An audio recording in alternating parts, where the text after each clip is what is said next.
자, 프랑스 배터리사 ACC가 한국 기업에 러브콜을 보내왔습니다. 네. 한국하고 기술이라든지 앞으로 생산에 관한 제휴를 하고 싶다라는 점이죠. 네, 정확하게는 일본보다 한국이다. 이렇게 얘기를 딱 박아버렸죠. 근데 요즘 들어서 배터리 이해하시는 분은 원래 한국이 종주국 아니에요? 라고 착각하실 수 있지만 원래 배터리의 종주국은 일본입니다. 맞아요.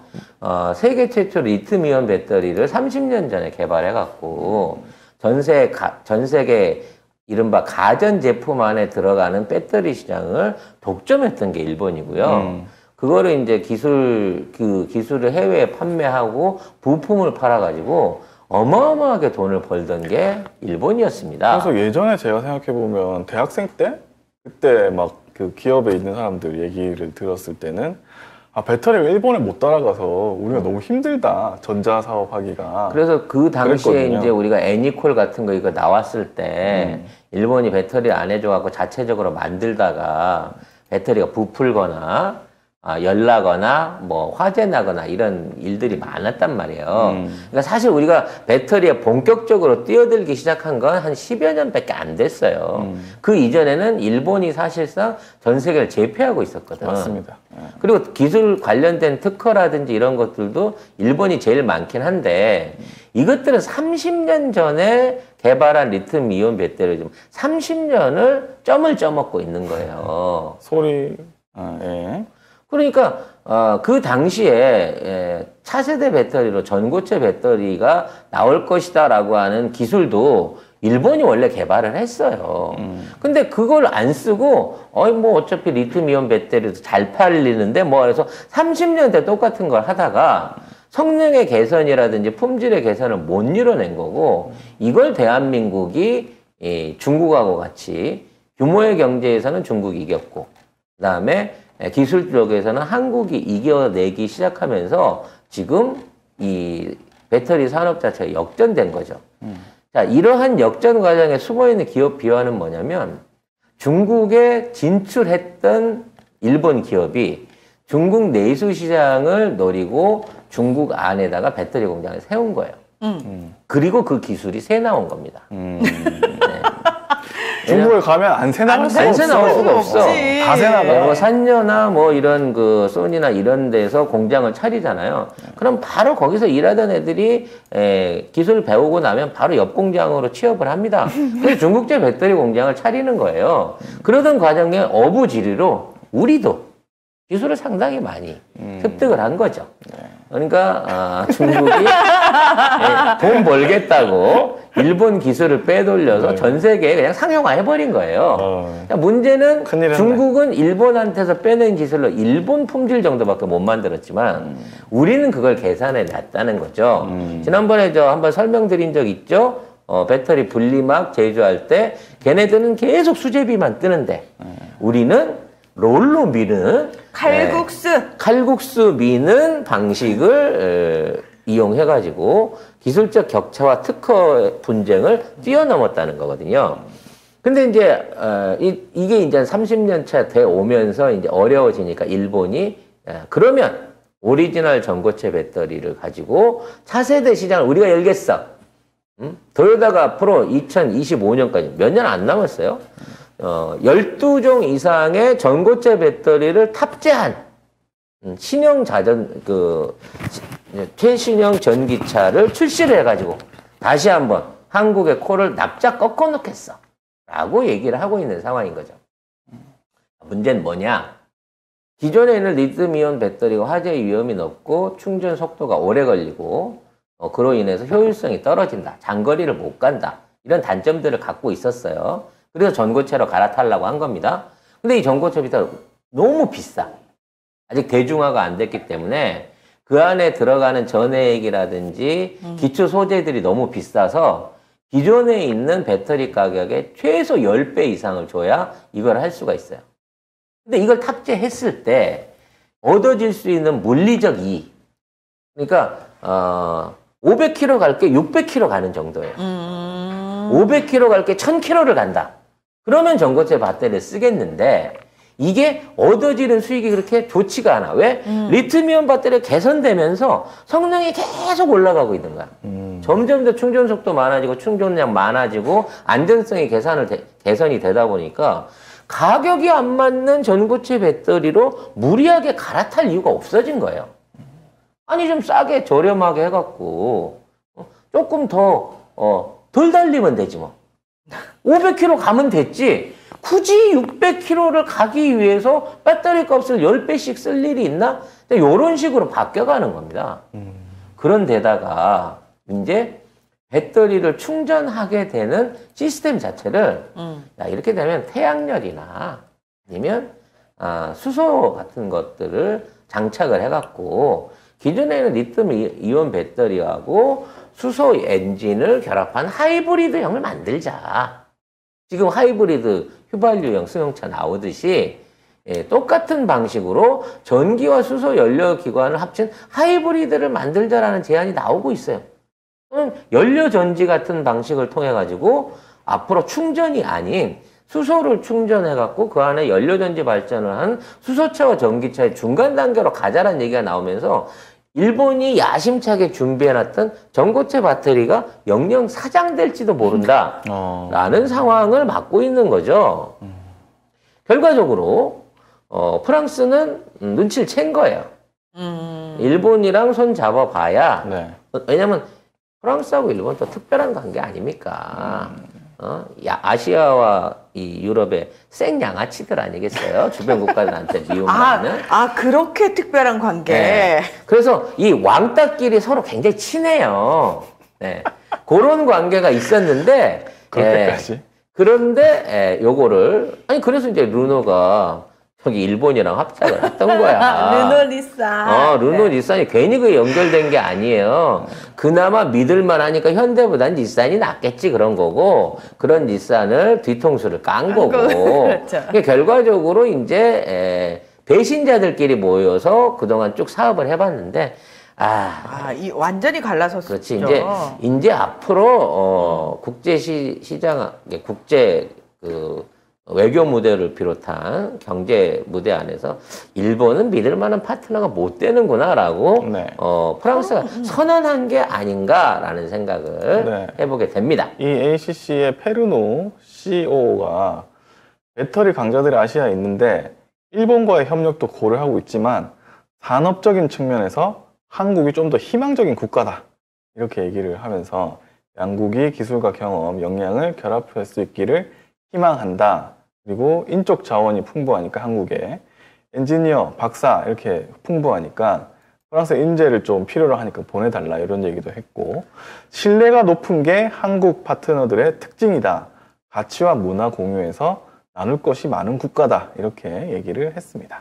사실 지금 이제 배터리 부분뿐만 아니라 반도체도 그렇고 여러 가지 산업 분야 안에서 한국에 대한 기술 지원 요청이 늘어나면서 진짜 어마어마한 숫자의 엔지니어를 양산을 해야 됩니다. 왜? 초창기 기술 전수를 하기 위해서는 국내에서 검증받은 기술자들을 보내갖고 현지 가서 가르쳐야 되거든요. 예전에 우리가 외국에서 기술 도입하면 막 연봉 몇 억씩 주면서 그냥 와서 앉혀놓는 사람 필요하듯이 이제 대한민국의 엔지니어들이 그런 쪽으로 해외로 나가야 되는 수준인 거예요. 그렇죠. 근데 이 엔지니어의 수준이 한국이 워낙 높다는 겁니다. 그런데다 멀티태스킹이 돼요. 그리고 애들 또 일을 열심히 해. 근데 그래, 우리 직원만 봐. 우리 직원들도 겁나 열심히 해. 근데 이런 상황에서 배터리 전문가는 배터리만 잘하잖아. 다 근데 해야지. 한국 배터리 전문가는 오면 배터리뿐만 아니라 다 잘해. 그와 관련된 다른 분야에서도 역량을 발휘하는 그런 아주 기적 같은 사람들이 한국의 엔지니어라는 평가를 받고 있거든요. 그걸 기적이라고 그래요. 한국 사람들은 기본적으로 다 그렇게 해요. 저도 쇼핑호스트도 하고 국제정치평론도 하잖아요. 그러니까, 아나운서도 해. 그러니까 다른 나라 엔지니어는 딱 그거밖에 몰라요. 지가 할 줄 아는 거. 그러니까 배울 수 있는 게 한계가 있거든. 근데 한국 기술자들 오면 그 나라 기술자들을 데리고 스테디 팀을 만들어 버린대 아예. 그래갖고 온갖 갑질과 참견을 해가면서 강렬한 트레이딩을 시키는 거야. 이 안에서 갑질하던 바가지가 외국에 나가서 안 새겠어요? 똑같이 외국인들을 모아놓고 한국식 엔지니어의 표본을 보여주고 있는 거지. 그럼 막 한국 애들이 이렇게 나가면 야근을 그렇게 한대요. 그러니까. 그러면 애들이 싫어한대. 싫어해. 너 야, 니 때문에 나도 야근을 야, 해야 돼. 그냥 이렇게. 8시간 동안만 가르쳐주고 물어본 것만 가르쳐주고 그러는데 아니야. 오늘 스터디 한번 제대로 해보자. 그래갖고 얘네들을 데리고 그렇게 공부를 시키니 같이 일하는 사람 죽을 맛이지만 세오가 보기엔 어떻게 했어? 야, 한국은 뭐가 달라도 다르네. 한국 엔지니어를 붙여놓으니까 우리 애들이 하나를 배우러 하다가 10개를 배우고 있네. 라는 칭찬을 듣는다는 거예요. 끝나고 회식 가서 또 일 얘기하는 거. 또 일 얘기하는 거야. 너무 싫다. 너무 싫다. 정말 싫다. 미치는 거지, 사람은. 근데, 잡는다, 사람. 근데 이게 그 우리나라 그 특유의 완장질이잖아. 잘한다 하면 더 해요. 열심히, 엄마 열심히 그래서 하겠다. 진짜 외국 나간 우리나라 엔지니어 일을 너무 열심히 잘한답니다. 아, 그러지 마. 진짜 우린 왜 항상 뭔 일을 할 때 몸을 갈아서 일을 할까요? 어쨌든 이 행사가 뭐였냐면 17일에 한 건데 주한 프랑스 대사관 관저에서 열린 자동차 배터리 셀의 미래라는 주제의 한국, 프랑스, 그러니까 한불 협력 컨퍼런스에서 있었던 일이고요. 여기에 프랑스 배터리 셀 기업 ACC, 그러니까 오토모티브 셀 컴퍼니가 있는데 여기에 있는 기업에 있는 사장하고 뭐 운영 책임자들이 이제 우리나라하고 하고 싶다 이렇게 얘기를 한 겁니다. 중국 기업들이 유럽에 진출을 하려고 야심찬 준비를 했어요. 문제는 유럽에다가 중국산 배터리를 수출을 했더니 이게 여름엔 괜찮은데 날씨만 추워지면 주행거리가 반으로 주는 거야. 원래 이제 배터리의 특성상 날씨가 추워지게 되면 방전이 빨라지긴 하는데 현대차는 줄어드는 게 5%, 10% 정도밖에 안 되는데 중국 차는 50%가 주행거리가 날아가 버리니까 야, 배터리는 중국제 쓰면 안 되겠다라는 얘기들이 나오는 거예요. 근데 문제는 중국제 배터리가 세상에서 제일 싸거든. 그러니까 수입해서 쓰기에는 중국製써야 되는데 이거를 탑재하면 전기차가 안 팔려버려. 그렇죠. 그래서 자체적으로 이거를 만들어 보겠다 그래갖고 특히 이제 이 북유럽 쪽, 노르웨이 쪽, 핀란드 이쪽에 이게 이제 배터리 기술을 하는 그 회사들이 많아요. 그래서 중국이랑 우리나라를 와가지고 기술을 배워간다는 명목으로 우리나라 사람들은 엄청 많이 스카우트를 해갔어요.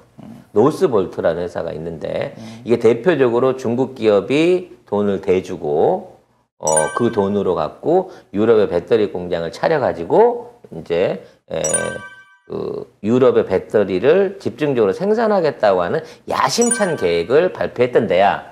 근데 원 자본이라든지 기술은 중국을 베이스로 받기로 했어. 근데 중국계 결함이 있는 걸 알았잖아. 그래서 한국에 왔어. 그래서 한국 엔지니어들하고 한국 장비들을 샀어. 부품들을 사가지고 현지 가서 만들었단 말이야. 똑같이 안 나와. 중국제랑 똑같이 되는 거야. 이유가 뭐죠? 그걸 모르겠다는 거지. 미스테리인 거야. 재료도 한국 거 썼고 기계도 한국 거 썼고 심지어 한국 엔지니어까지 불렀는데 만들면 중국제가 돼버리는 거야. 경쟁이. 그래서 결과적으로는 거기 나갔던 사람들한테서 입소문이 난 거야. 야, 여기 그냥 노다지야, 노다지. 얘네들 지금 배터리 기술이라든지 공정이라든지 이게 전혀 안 돼 있는 데야.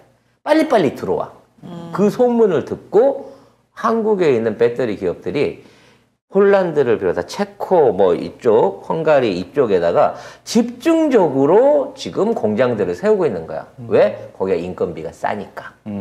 그래서 거기서 저렴한 인건비로 배터리를 만들어서 중국하고 가격 경쟁과 품질 경쟁을 동시에 해보겠다는 계획을 세우고 있는 거야. 그 프랑스 입장에서는 지금 한국에 있는 물건을 사가려고 하는 게 아니야. 프랑스도 주변에 인건비가 싼 국가에다가 자체적인 배터리 공장 내지는 거기서 생산되는 한국, 그러니까 메이드 인 헝가리제 배터리를 못 구하면 지네 자동차 사업이 망하게 생긴 거예요. 그래서 한국하고 어떻게든 교류를 맺어보려고 하는 거죠. 그래서 그런지 이 행사가 되게 컸네요. 우리 보도는 거의 안 나왔는데 보면 세드릭 오 프랑스 경제재정부 디지털 전환 전자통신 담당 국무장관이 왔고요. 그 다음에 필립 르포르 주한 프랑스 대사가 왔고, 그 ACC의 최고 운영 책임자, 그 다음에 최고 기술 책임자, 그리고 CEA 테크라고 프랑스 원자력청 산하 기술 연구 부분 아시아 부대표 뭐 이렇게 왔고요. 그 다음에 프랑스 경제재정부 기업 총국 소속 배터리 책임자, 그 다음에 뭐 생이브 에네리스 이사 뭐 이렇게 오고, 그러니까 프랑스에서 이 관련한 배터리 관련한 이 그 기업, 그 다음에 정부 산하의 기술 연구 부분 부대표까지 해가지고 굉장히 공들인 행사였네요, 우리나라에서. 그러니까 알짜배기들은 다 온 거예요, 네. 지금. 근데 뉴스 하나가 안 나잖아. 뉴스가 거의 안 나왔어요. 그리고 이 ACC라는 회사를 우습게 보면 안 되는 게, 이 회사가 그 항공사 관련된 지분도 갖고 있어요. 유로버스. 그렇기 때문에 앞으로 항공 관련 사업에 대한 교류도 추가적으로 할 수 있을 겁니다. 지금 우리나라가 세계 최초로 전기식 군용기를 지금 개발을 하고 있거든요. 그래서 이게 성공하게 되면 쉽게 말해서 배터리로 움직이는 경비행기를 지금 연말에 출시를 해요. 이게 잘 되면 앞으로 제트 엔진이 아닌 전기 엔진을 달고 뜨는 비행기가 등장하게 되거든요. 아마 여기에도 프랑스에 관심이 많을 겁니다. 이래저래 전기와 관련된 거 하려고 하면 한국 아니면 안 된다라는 생각을 갖고 앞으로도 지속적으로 교류를 넓혀 나갈 건데, 늘 말하지만 프랑스는 유럽의 중국 또는 유럽의 양아치로 불리는 국가이기 때문에 이 새끼들 인도네시아랑 비슷한 수준이라고 생각하고, 우리 기업들과 정부 당국이 반만 믿고 반은 의심하는 마음으로 접근해야 된다. 네. 네. 사실 그 니노 르산 사태도요, 사실은 프랑스가 먼저 뒤통수를 친 거예요. 르산을 쫓아내고 먹어버리려고 그랬거든. 왜냐면 이 프랑스 지분이 제일 컸어, 정부 지분이. 그래서 르노 르산을 국유화하려고 수작을 부리다가 일본이 빨리 이제 말하자면 정상적인 방법으로 그걸 제재할 방법이 없으니까 회장 납치라고 하는 사법 납치라고 하는 이 초유의 사태를 벌여가지고 결국은 양쪽 회사가 다 망하게 생긴 상황에 왔잖아요. 그러니까 프랑스랑 잘못하다 보면 그런 꼴을 당할 수 있으니까 타산지석으로 삼아야 할 것 같습니다. 네.